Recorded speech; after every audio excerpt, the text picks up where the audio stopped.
So last Sunday, my family decided it was finally time to get a proper family portrait. You know, the kind where everyone pretends to like each other for 5 minutes and you promise yourself this time, you won't make that weird face.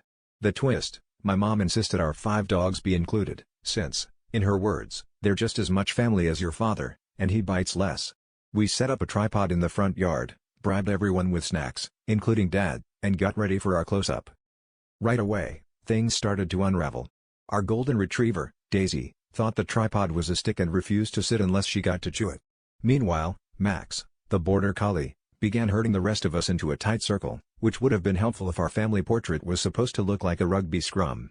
Then, the twins started arguing over who got to hold the smallest dog, Pepper, who responded by escaping and attempting to tunnel to freedom under the azaleas. As chaos erupted, the neighbors appeared at their windows. Our mailman, Mr. Jenkins, paused mid-route to watch the spectacle from across the street, leaning against his van with the kind of interest usually reserved for reality TV finales. My dad, in an effort to restore order, tried barking commands, which only convinced the dogs that he'd finally joined their ranks.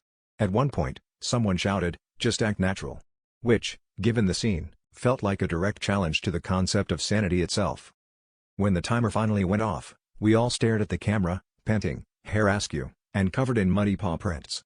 Later, scrolling through the shots, we realized every single one was a disaster, except for the last photo, where, right in the background, Mr. Jenkins the mailman stood waving, grinning from ear to ear. Turns out, the only one who delivered a smile that day was the mailman.